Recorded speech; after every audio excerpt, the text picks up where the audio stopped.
So yeah, that's it. All right, let's go ahead and jump into a quick recap. So I kind of have done this over the last few episodes just to make sure that we're keeping up with like where we are, right? So again, it won't be comfortable budgeting at a really high level. We talked about memberships and subscriptions, which is cutting things out. Let's get to the meat, right?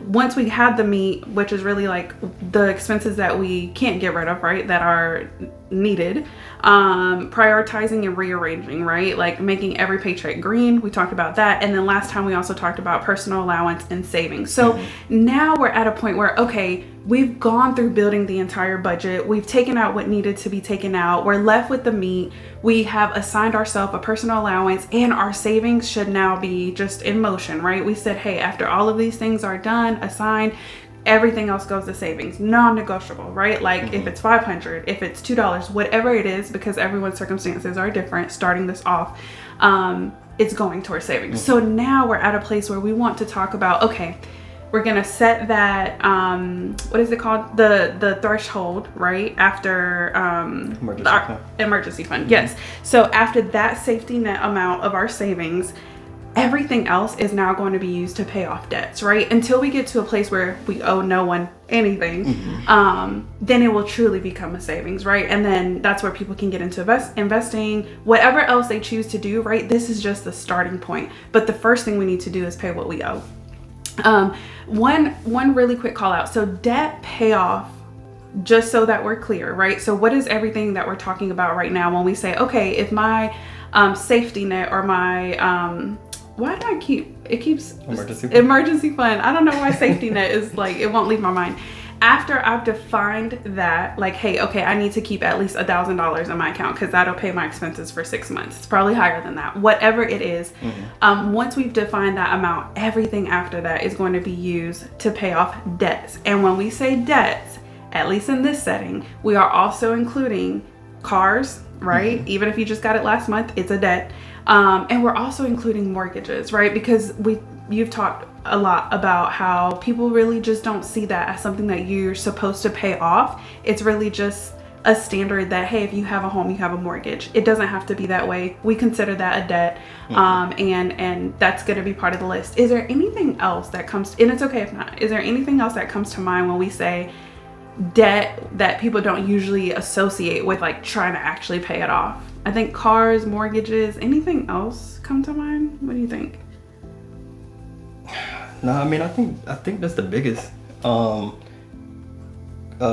Credit cards can get out of hand, maybe to a point that you can think like, I can't pay that off. But the same thing with everything else. Like, no, we have to pay it off, and we just got to start a plan. And regardless of what the balance look like, and you just got to start digging. You got to start working, and eventually that balance will come down. But yeah, I can't think of anything else that would get extremely out of hand. Student loans, actually, it just popped in my head. Especially if you got a higher ed degree, then so those can be like very, very expensive, very high. So, but again, put it on the list, right? Because we can, even if it's the last one, right? Yes. We can relate. So, yes, that's one that we would still consider a debt, even if it's, over $100,000, $2, $3, whatever it is, just like a house, we consider that a debt. We're going to put a plan in place to pay that off as well. Okay, so let's talk about, this is going to be a really quick, I think, just episode, because it's straightforward, and we're really just going to give you some of the things that you want to consider, but not necessarily what order, right? Because talk a little bit about why it would be a dangerous thing to take these items in the order that we give them versus like assessing your own situation, right? This is not a, hey, 1, 2, 3, 4, 5, right? No, take these, apply it to your own situation, because it can vary, right? And I know you're really passionate about that. No, I mean, real quick, it's just,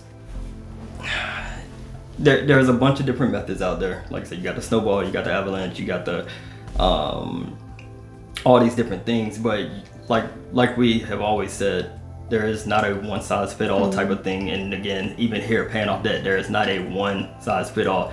You like we did, you're gonna use a combination of multiple different things, because you got to do, and really the biggest thing is kind of, again, how I sit down with all the clients, even to ourselves, write out the different scenarios, and then you can see at the end of it which one is going to put you in the best position at the end. And sometimes it might look like doing the highest interest. It might make sense there, but then there's other times where the higher payment, higher interest with $1,000 balance versus a higher payment with $400 a month. So that's really what you have to do. And like I said, it just sometimes come a combination. I think it's rare when it's one method can clear everything, or at the end of the day, it's all you're gonna get to the same goal at the end of the day. Now it's just a matter of either how fast, or another, if you don't mix these up, or if you have a situation where you don't pick the right one at the right time, it might add some more months, but ultimately you're gonna get there. But if you take each scenario and break it down, you can see like, okay, this can save me 2 months, or I can get to my goal 3 months faster, versus if I don't mix it and continue this one method, it could take me longer to do. So that's the only thing it's like that I can think of. All right, so some of the things that people would want to consider, and some of the ways that we even kind of played around with our accounts in terms of paying off debt. So one of the things we would want to consider are the interest rates. That's probably a really high one in terms of assessing, right? Because you talked about being able to save a little bit of money. And to your point, it could be 10, 15 there, here, whatever it is. But interest rates, really, if you even like credit cards, right? Like you think about credit cards, and it's not really I don't know what the statistics are, so let me not say it like that. It is a lot of people generally end up paying more in interest versus what they actually originally spent, right? So that's that system that you always talk about, that they're preying on the people that lack self-control. But interest rates are a huge one. I would just say credit cards are 16 to 24%. Like up there. Yeah, the average interest rate on a credit card. Yep. Yeah. So interest rates is one of the things we would want to consider when saying, okay, I'm going to pay this versus this off first, right? Depending on how much you have available to use from your savings account. The total balance, right? So what do we mean? We mean what would lead you to maybe pay off something that's $500, let's just say an account that has $500 versus an account that's $13,000, right? Maybe that second one has a higher interest rate, but it's going to take you way longer to be able to get rid of that one. So hey, if we can knock the $500 out, just be done with it, move on. That's one way to assess it, right? Do you think that's really what drives this? We hear the snowball methodology a lot. Do you think that is what drives it the most, right? It's like attack the smallest, go smallest to biggest, I think.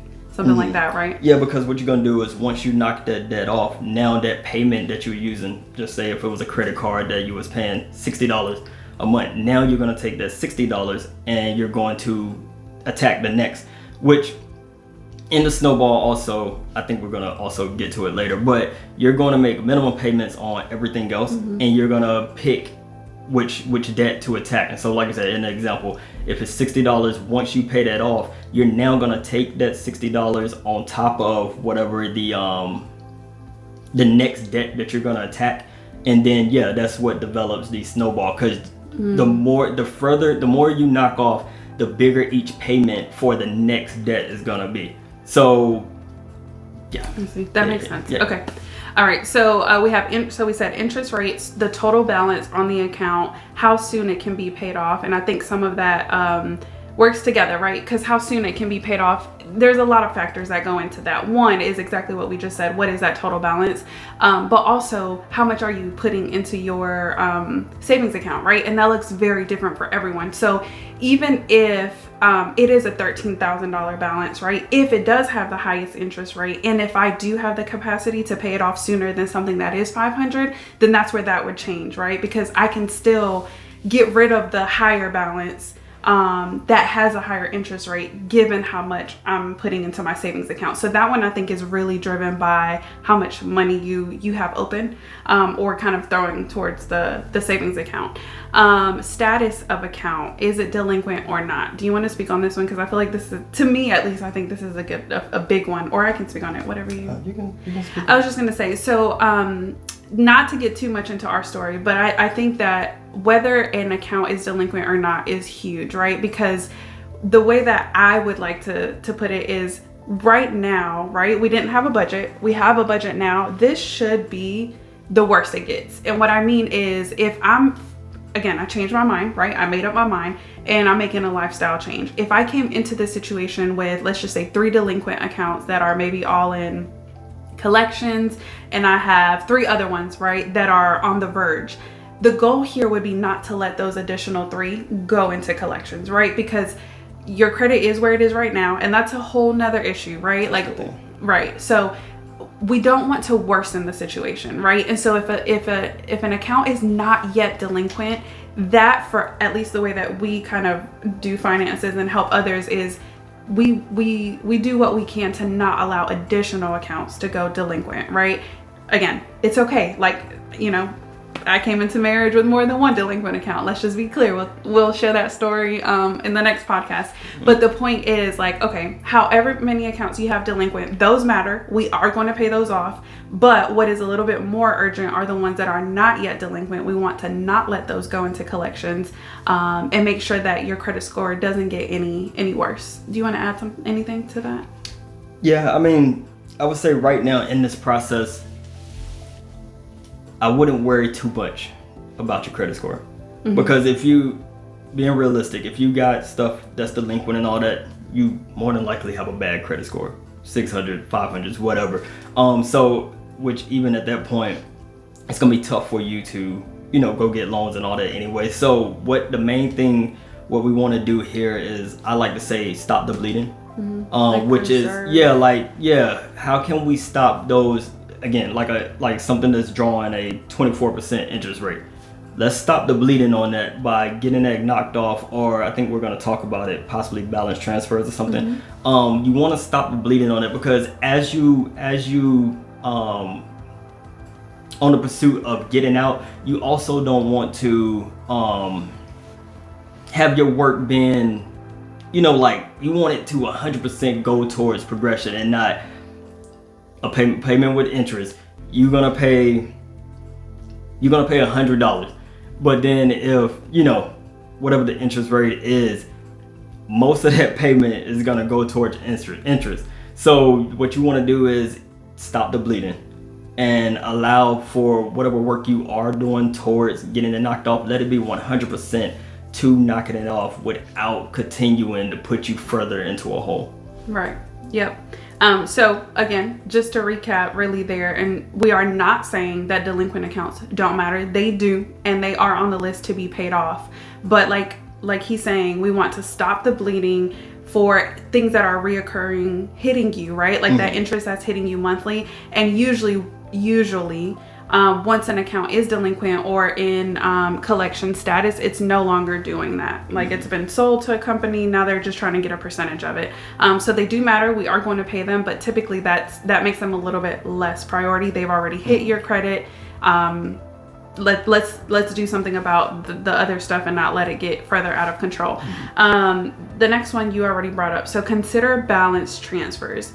In full transparency, this is not something that was originally on our list, but it did get added to the list because this is actually one of the ways that we were able to stop kind of the bleeding, right?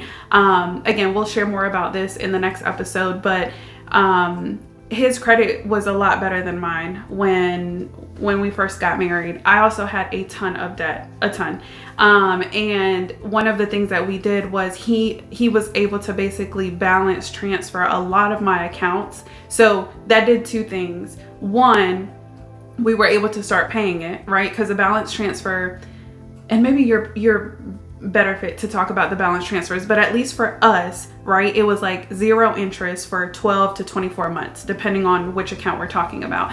But what he was able to do was say, okay, hey, I have this account. let's just say it was $5,000, one of the many, $5,000, he was able to open a new account that had 0 interest for at least 12 to 24 months, able to basically pay mine off, whether it was delinquent or not. And then basically the account then went over to you, right? And then we started paying on it over that time that it didn't have interest. But that was one of the, I would say, biggest tools that we used to be able to put us in a place that was like, all right, we can work towards something, starting off pretty early in our marriage. Okay. Last thing is that medical balances or items can go last. So just for people who don't know, we can probably put the link in the description, but there was a change or update that was made April 2023. So medical debt that has been paid is no longer included on credit reports. So that's huge, right? Because it means that it literally means just that if something does go into collections, if it's a debt, even if you hadn't paid it, once it is paid, it's just no longer on your credit report, right? And why does it take so long to improve? Like, your credit score can drop super duper fast, but the reason that it's so difficult to bring it back up is because even if you do what we did, where you basically bought out all of my accounts, which basically made my accounts just paid in full, right? What still hurts and what takes a long time to recover from is the payment history. So yes, I can see that you paid this account off. However, you had already missed 12 payments and it went to collections and sat there for X amount of time. So it's that historical piece that makes it extremely hard sometimes, or slow to recover from. But this really helps with that, right? Because even if I had a $15,000 bill that's medical, hospital bill, for example, it sat in collections for 2 years. If I go and pay that off today, it just goes away. Like, it's based on this update, it's just no longer on your report at all if it's paid in full. Were you gonna say something? I was just gonna say a correction to, like, when things are paid off from, like, collections, or what happens is when you get hit or when you get reported, there is I guess they keep it like a current status, and that hit will stay on there for 12 months. So that's mainly what is going to impact you the most, is once you're reported, and then when you do pay it off, even after you pay it off, you're still going to get the repercussions of that hit for 12 months, and then it moves to like a long-term installment.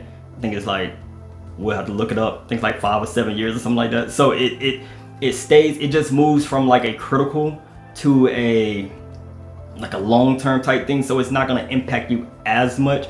But that's why it takes so much longer, because that hit stays with you way longer, and it takes way longer for that to come off even after you have paid it off. Yeah, that makes sense. Yeah, so and we'll try to put pop up something up. Okay. So again, medical debt that has been paid off is no longer included on credit reports. That was the first change that went into effect April 2023. The second one was that medical debt that totals less than $500 is no longer included on credit reports. So, this really could be great depending on everyone's situation, but let's just get back to our scripture. We still don't want to owe anyone anything, right? So this is not a way to promote not paying your medical bills, but all we are saying is, from a practical standpoint, the priority is a little bit lower, right? Because you have a little bit more time, and that historical piece of it on your credit report, we don't have to actually worry about that, whereas all other accounts you do. Credit cards are going to do more damage than that medical bill. It's basically loans exactly are going to do more damage than that medical bill. So, like I said, we're eventually going to get to it. It's just not going to be first. One or two. Yep. On the list.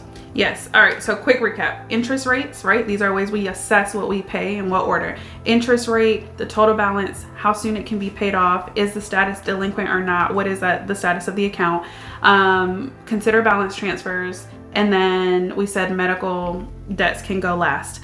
Other considerations, and I think we basically already said this, right? One is, these are like goals, right?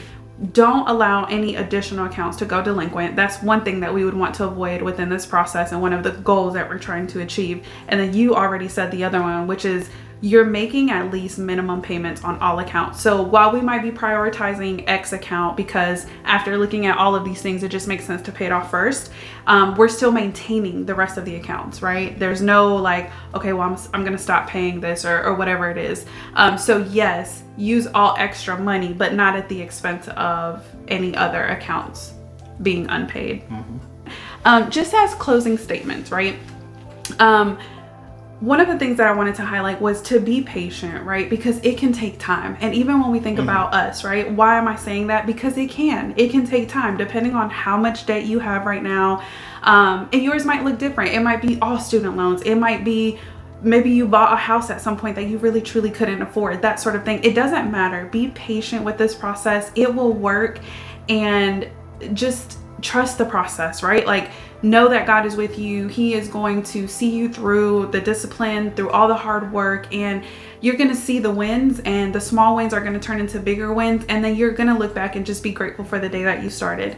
The second thing is, do not, and this is really for people like me, do not get emotionally attached to your savings account. What do I mean? Oh my goodness.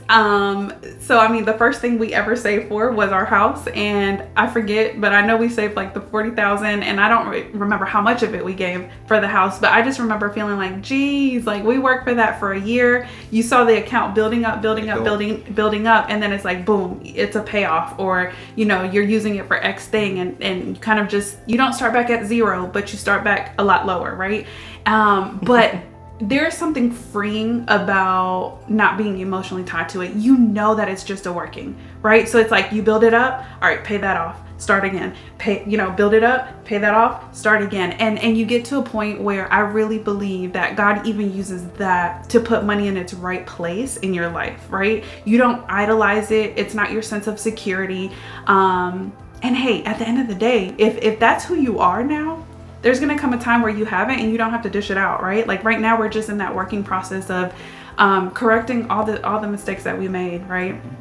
And last one is no more debts moving forward. Whatever you do through this process, and again, everyone's situation is different. We always like to say that because we don't know, where you are in life right now. But the goal would be that, hey, as we're working towards paying these debts off, as we're working towards being disciplined with our budget, we're not adding any other debts to that if we can. Yeah, I mean, I would just say, like, some things happen. Again, life happens, and you might car wreck or something, and you have to go get a car note. But now with these tools and knowing how aggressive are, with these things now at least you know how to attack it. So yeah, we on the face we would try to stay away from debt, but again, there may be cases that you have no other choice but to, I have to go get this. But again, knowing I'm gonna go get it. But again, put yourself with the budget, and you should know how fast or how long it'll take you to pay off whatever debt you go get. And again, be aggressive, stick with it, and just know this is a temporary thing. I'm gonna go get this car, but I'm gonna pay it off for 2 years or whatever it is. Whatever it is that you have to get, know the amount, know how much. Again, with your budget, you see the path, you know how much it's going to savings, you know how much you can save in a course of a year, 2 years, or whatever. So you should see the imbalance of whatever you just went and got, and just know in 15 months I can have 15,000 or whatever remaining on whatever debt that you did go get. So put yourself, challenge yourself, and put yourself on a goal of, I got a $15,000 car loan. It's gonna take me 15 months, whatever. This car is gonna be gone, or I'm gonna own this car. I'm gonna have the title in 16 months. So I was just gonna say, if it's an absolute necessity, right? Because that's just going back to our very first podcast. It's that mentality change and making up your mind, right? So yes, to your point, if you literally don't have a way to get to work because maybe you're whatever, right? X just happened. Yes, it makes sense that, you know what, I do have to go get a car. And if you don't have the money to buy it outright or what have you, then yes, that's another debt you would have to acquire. But if it's just like, tired of driving my, whatever year, whatever, and it's still running, right? So again, don't give in to those worldly temptations that have you thinking that, oh, it's normal to have a car payment. Oh, it's normal to have this. Like, no, we've talked through that, but I just want to make sure we don't lose sight of that. But you're absolutely right. Everyone's situation is different.